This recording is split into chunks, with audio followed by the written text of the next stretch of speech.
जिस तरह के प्यार की कल्पना मनीषा करती है वो उसे जितेन में नहीं बल्कि मधुकर में दिखाई देता है और वो उसकी तरफ खिंचती चली जाती है। जितेन के दौरे पर जाने के बाद मनीषा और मधुकर अब प्रेमी प्रेमिका की तरह एकांत में मधुकर के कमरे में मिलने लगते हैं। मनीषा मधुकर की बाहों में समा जाती है और अपने आप को उसे समर्पित कर देती है। मधुकर मनीषा के सामने शादी का प्रस्ताव रखता है। मैं तुमसे शादी करना चाहता हूं, तुम्हारे साथ जिंदगी गुजारना चाहता हूं। तुम जितेन को तलाक दो या ना दो, मुझे कोई फर्क नहीं पड़ता है। मनीषा मधुकर के प्यार और जितेन से शादी के बंधे बंधाए रिश्तों के जाल में फंसी महसूस करती है और फिर एक दिन जितेन के सामने मधुकर के प्यार को कबूल कर लेती है। जितेन भी मनीषा से प्यार करता है, जो शायद मनीषा समझती नहीं है या समझना नहीं चाहती। अंत में मनीषा शादी करके या उसके बिना भी मधुकर के साथ रहने का फैसला कर लेती है। मेरा फैसला नहीं बदल सकता जितेन। तुमने फैसला कर लिया है? हाँ।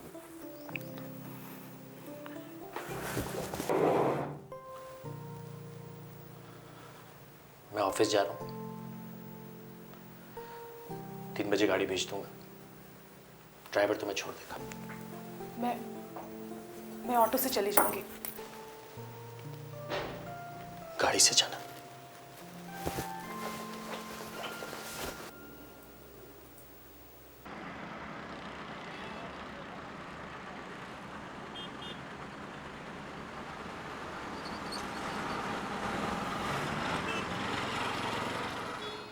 मेरी और मधुकर की शादी को 2.5 साल हो गए पंडित जी के हिसाब से, पर हकीकत में 4। दरअसल जब से उसके साथ रही हूँ तभी से हमने एक दूसरे को पति पत्नी करार दे दिया था। मधुकर! मधुकर! तलाक तलाक तलाक! चलो, एक बड़ी समस्या हल हो गई। अब तुम्हें नौकरी ढूंढने की जरूरत ही नहीं है। 3 साल में 3 बच्चे पैदा करो, नौकरी बाद में ढूंढ लेंगे। 3 नहीं 2। हाँ, 2 साल में 3 बच्चे। पागल, 3 साल में 2 बच्चे। ठीक है, ये फैसला हम तुम पे छोड़ देते हैं। बायोलॉजी बदल नहीं सकती, समझे? जिंदगी तो बदल सकती है।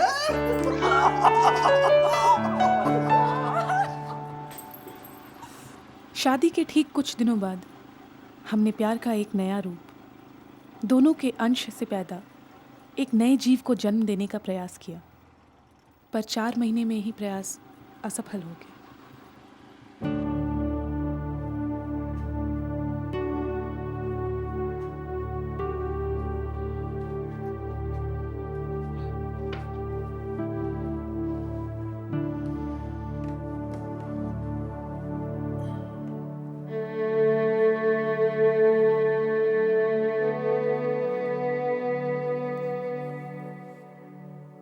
सॉरी मधुकर।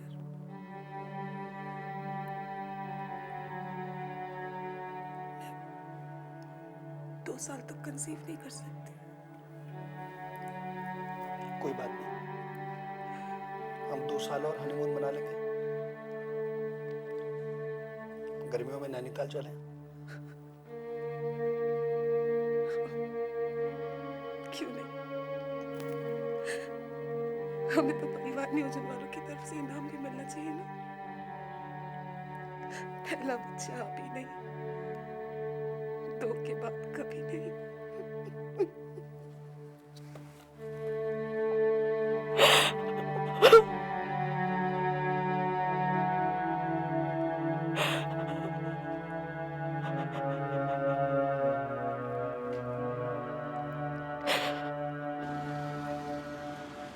मधुकर के साथ जिंदगी शुरू करके मैंने जिंदगी का एक नया अंदाज शुरू किया था, इसके अलावा कुछ नहीं।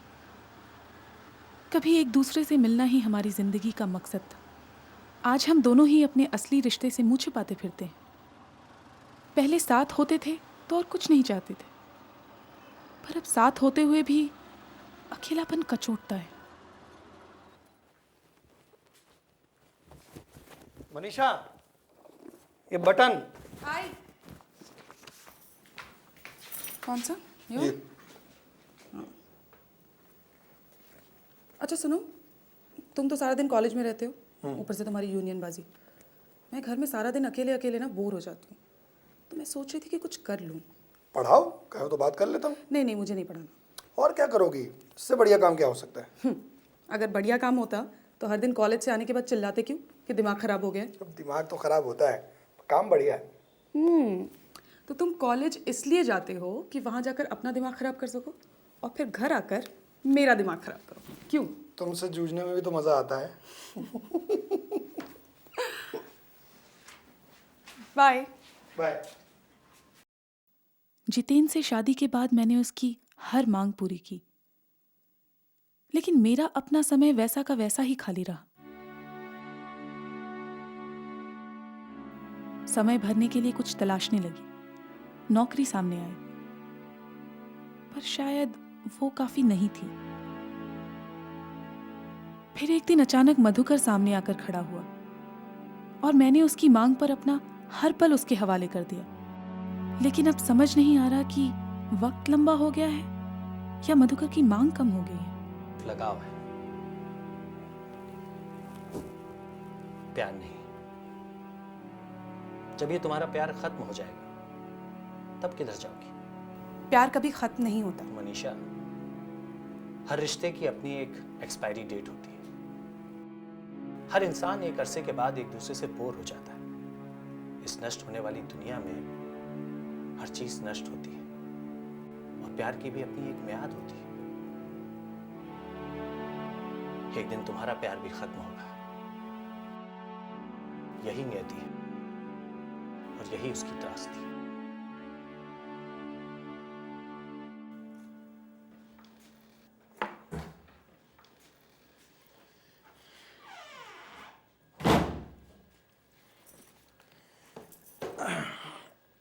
मनीषा, जरा सुनो। एक मिनट प्लीज। कहानी लिख रही हो? ठीक है, लिखो। बहादुर से कह के चाय बनवा लो, मैं अभी आई।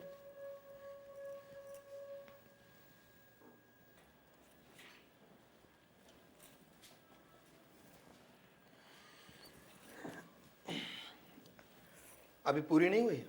नहीं, बस थोड़ी देर बाद। चाय पियोगी? छोड़ो, बाद में लिख लेना। बस एक सीन बचा है मधुकर, प्लीज। कुछ चाहिए तो बहादुर को कह दो ना, वो दे देगा। हाँ, वो तो दे ही देगा। तुम क्या यहीं चुपकी बैठी रहोगी? मैं आया हूं तो लिखने की सोची है। दिन भर क्या करती रही तुम? प्लॉट दिमाग में घूम रहा था पर समझ नहीं आ रहा था कि कैसे शुरू करूं। अब क्या खाक लिखोगी? मधुकर प्लीज मुझे डिस्टर्ब मत करो, मेरा टेम्पो टूट जाएगा। ठीक है, लिखो। देखो इस बार क्या झक मारती हो। मैं तो ये कहने आया था कि आज मिस्टर एंड मिसेस दत्ता खाने पर आ रहे हैं।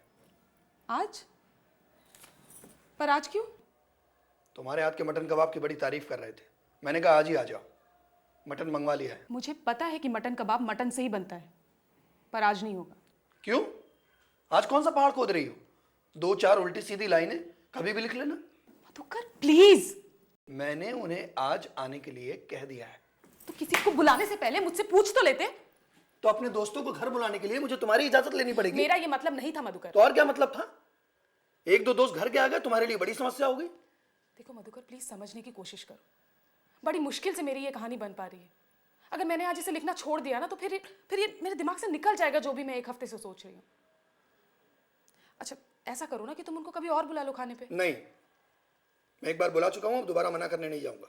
और तुमसे नहीं होता है तो मटन में होटल से मंगवा लूंगा।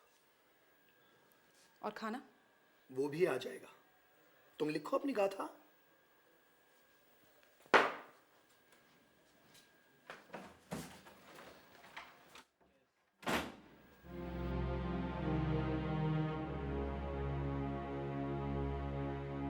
क्या मधुकर के लिए मेरा प्यार खत्म हो गया है या रोजमर्रा की चीज बन गया है? शायद प्यार का नाटक करते करते अब हम दोनों ही ऊब गए हैं और जिंदगी छिटक कर अपनी जगह तलाश कर रही है।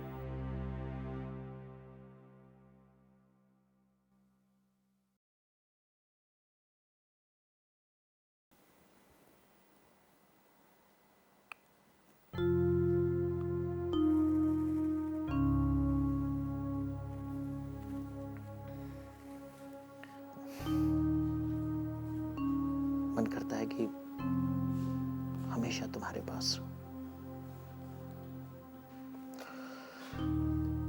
कभी कभी तुम्हारी कमी बहुत खलती है, बहुत अकेला महसूस करता हूं। प्लीज तुम वापस मेरे पास आ जाओ ना।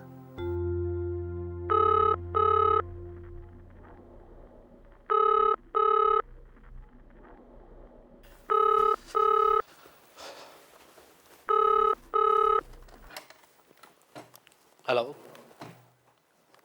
या जीतन? जी हाँ। What? क्या? कब? कैसे? अरे तुमने मुझे पहले क्यों नहीं बताया? देखो, किसी भी तरह से मैनेज करो। या आई एम कमिंग। या बैंगलोर से फोन था, फैक्ट्री में स्ट्राइक हो गई, अर्जेंटली जाना पड़ेगा, तुम तैयार हो जाओ।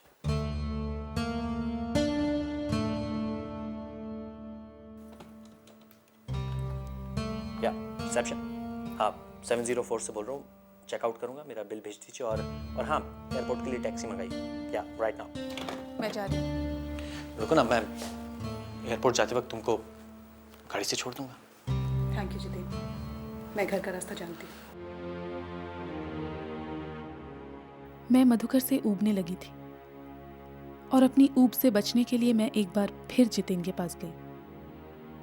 पर जितेन का लक्ष्य सिर्फ कर्म है, प्यार नहीं। वो फैक्ट्री से बुलावा आने पर मेरे प्यार को झटक कर चला गया। पर इस बार मुझे रत्ती भर भी दुख नहीं हुआ, बल्कि जिंदगी के सच का एहसास हुआ। राजेश, मेरा एक दोस्त था निर्मल, कबाब का इतना शौकीन कि आधी रात को अगर पड़ोस में कबाब बन रहा हो तो नींद से उठ के पहुंच जाया करता था। अरे यार, तुम तो कुछ ले ही नहीं रहे हो। बहुत खा लिया भाई, पेट भर चुका है। तुम चाहते हो सारा मैं ही ठूस लूं? भाई माफ करना, आज कबाब उतने बढ़िया नहीं है। दरअसल हमारी बेगम का मूड आज कहानी लिखने का था, सो कबाब बाहर से मंगा लिए। अच्छा, आप कहानी लिखती हैं? क्या लिखती हैं? जरा सुनाइए ना। हाँ हाँ सुनाओ, आज तुम्हारे हाथ के कबाब नहीं, तुम्हारी कहानी का जायका ही सही। जी, ऐसी कुछ खास कहानी नहीं है। अरे टालिए मत मैडम, सुना ही डालिए। अच्छा, किस में लिखती हैं? इंग्लिश में? जी नहीं, हिंदी में। ओह, हिंदी? वो क्या है ना कि मैं थोड़ा कम पढ़ती हूँ, लेकिन कोई बात नहीं, अच्छी तरह समझ लेती हूँ। सुनाइए। वो क्या है कि अभी पूरी नहीं लिखी है। अगर लिखी होती तो आपको ज़रूर सुना देती। अरे जब पूरी हो जाए तो सुनाना, और हाथ से बने कबाब भी खिलाना। क्यों? आप कहानी में कबाब का मज़ा लेना चाहते हैं या कबाब में कहानी का?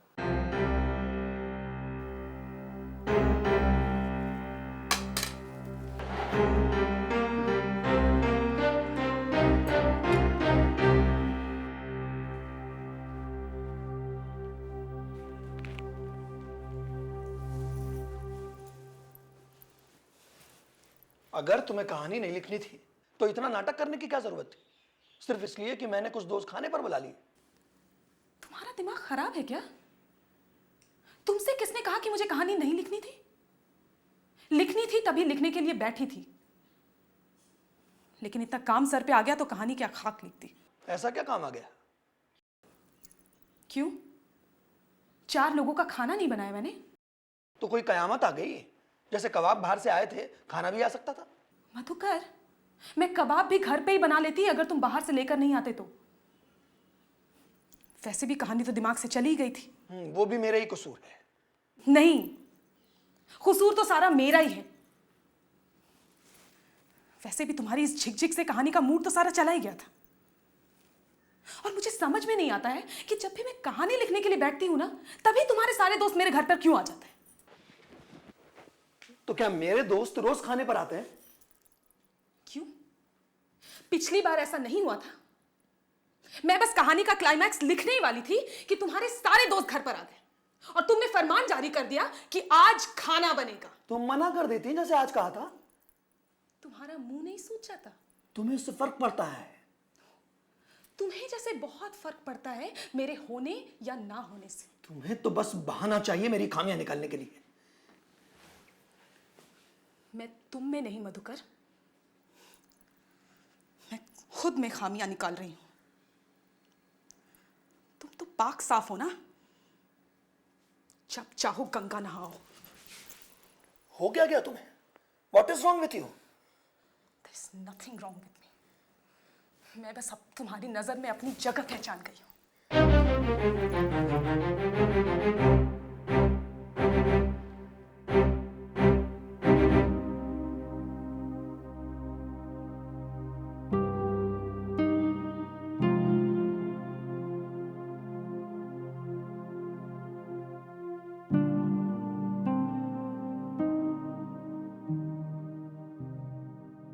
पहला गर्भपात हुए 2 साल हो चुके हैं। डॉक्टर के हिसाब से खतरे का समय पूरा हो चुका है, पर अब बच्चा पैदा करना मेरे जीवन का लक्ष्य नहीं है। हाँ, हर औरत की तरह मैं भी अपना अंश पीछे छोड़कर जाना चाहती हूँ। लिखूंगी, एक बच्चे को जन्म दूंगी जो सिर्फ मेरे हाण मान से ही नहीं, मेरे दिमाग और विवेक से रचा हुआ किरदार होगा। Autograph please.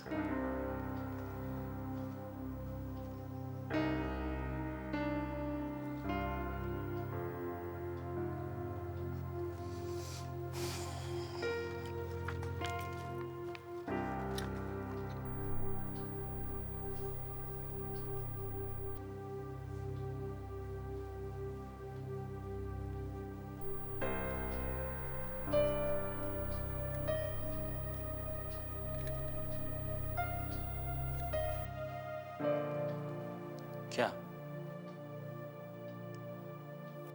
क्या सोचने लगी? अपने नाम को देख रही हूं, अपने नाम में छुपे खुद को देख रही हूं।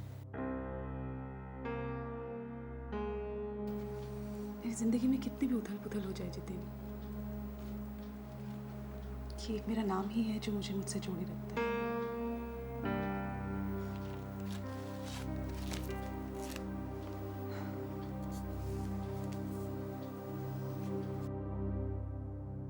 किताब के पहले पन्ने पर नाम का पहला अक्षर म। लिखते वक्त जो आत्मगौरव और संतोष मुझे मिला, वो मधुकर के प्यार को जीतकर भी नहीं मिला था। कहानियों का संकलन भले ही कोई महान लेखन नहीं था, पर वो मेरी अपनी संरचना थी। मैं उसके लिए किसी की मोहताज नहीं थी।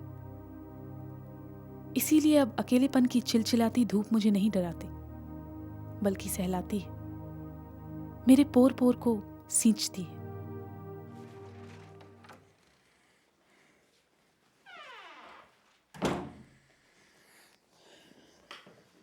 आज रास्ते में डॉक्टर विक्रम मिले थे, तुम्हारे बारे में पूछ रहे थे। कह रहे थे अब तुम्हें बच्चा पैदा करने में कोई परेशानी नहीं होगी। फिर कब सोच रही हो? किस बारे में? बच्चा? Let's have a child. जरूर पैदा करूंगी। अपने होने के निशान, यादें, अपने शरीर का एक अंश, जिसे बड़े लाड़ प्यार से पालूंगी। पर अभी नहीं। अभी तो अपने अंदर पल रहे एक व्यक्तित्व को जन्म देना चाहती हूं, इससे पहले कि वो मेरे भीतर ही मर जाए। क्या बेकार की बात कर रही हो? यही सच होगा, मेरे होने का सच, जो मुझे बहुत पहले देख लेना चाहिए था। मैं पहले लिखूंगी। तुम अपने आप को लेखक कब से समझने लगी हो? मैं तो तुम्हें लेखक मानता ही नहीं। तुम मुझे क्या समझते हो इससे मुझे कोई फर्क नहीं पड़ता। मैं अपने लिए लिखना चाहती हूँ, अपनी खुशी, अपने सेटिस्फैक्शन के लिए। और हमारा प्यार? अब मैं किसी के प्यार की मोहताज नहीं हूं। मुझे किसी इंसान की जरूरत नहीं है। मेरा बच्चा मेरे विवेक, मेरी ऊर्जा और मेरी बुद्धि से पैदा होगा।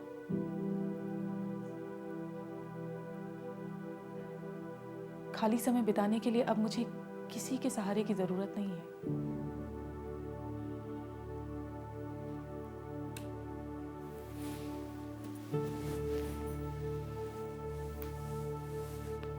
तुम्हारी भी नहीं।